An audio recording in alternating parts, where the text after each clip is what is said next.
And you really find out a lot of stuff that's going on just simply by being a member. And being active in legislation and so forth. And Ray, you were responsible for a number of the legislative initiatives that we had this year, through the DAV Right. and in your position. Right. So and I think we still have some of those issues that we hopefully are going to bring up in the next legislative year. Right. Right.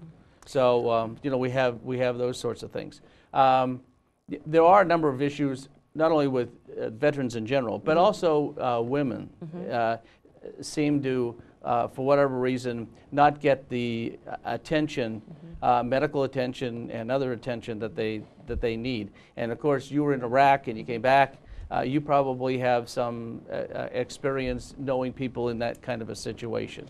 Yeah, I think sometimes as women, we have a tendency to gloss over what's going on, or believe that we have to be the strong person, and there may be, maybe there's a weakness in admitting that there's something wrong.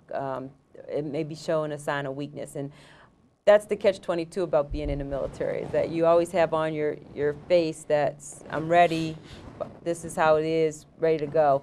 Whereas in the back of your mind, that, I'm really don't have it all together, but you have to put on the face, especially if you're a leader. You always have to show your soldiers, you want to put a certain face on in front of your soldiers. However, what I would tell women is to get help. Seek the counseling that is offered.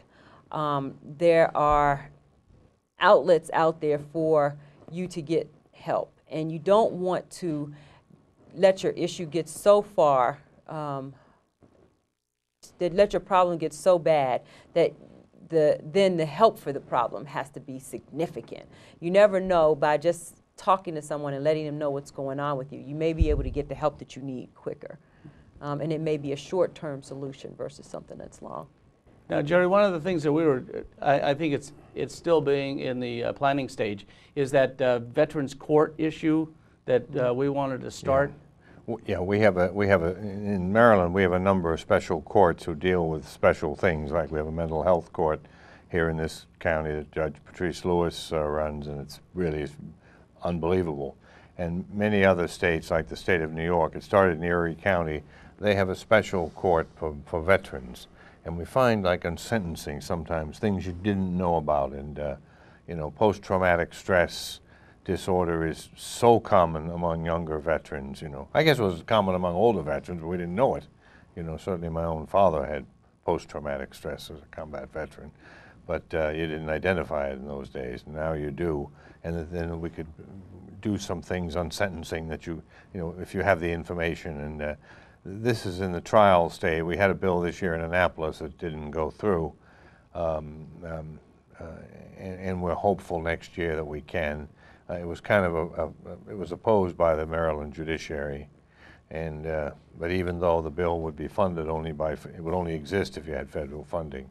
But we've looked hard at this Erie County, Pennsylvania, Erie County, New York, and it's I think it's coming.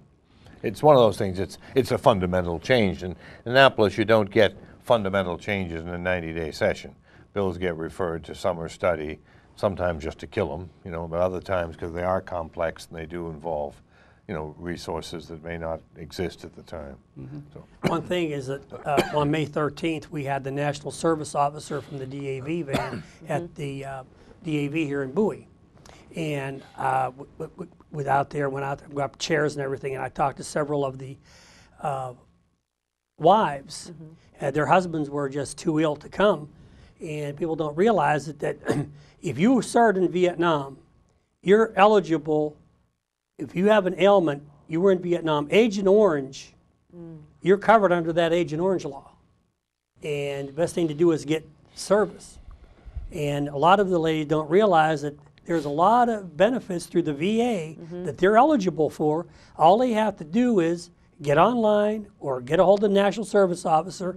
At the end of the program, they have all 4 veterans organizations, and we all have service officers. Of course, the DAV, because of being disabled veterans, we have a corps of National Service Officers, the best, among the best of all the VSOs. Take the number down, give me a call.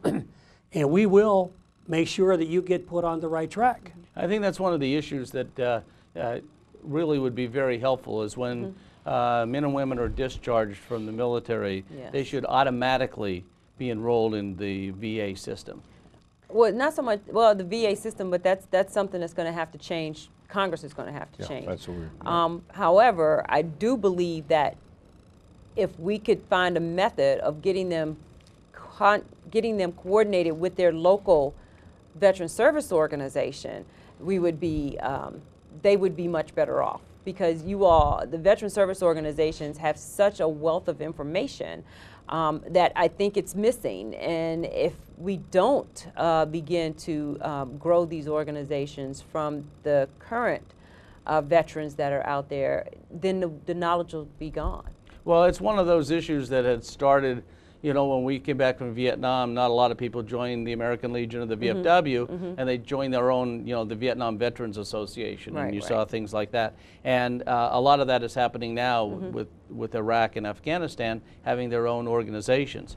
But in our case, it was more of a pull to the VFW and the American Legion simply because they had a post home here and to get active in the community. And we certainly need more younger people to get involved in these programs.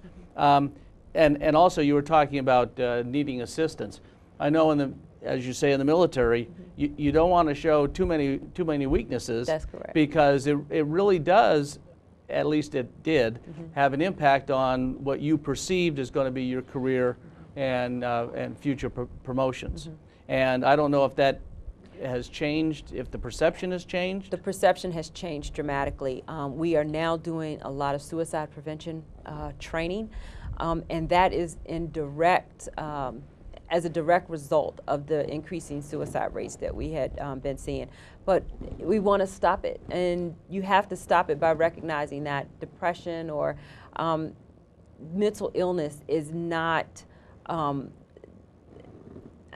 bad word that we used to think about it. And the training that we receive as far as helping your fellow soldier is such that it is, it's about helping.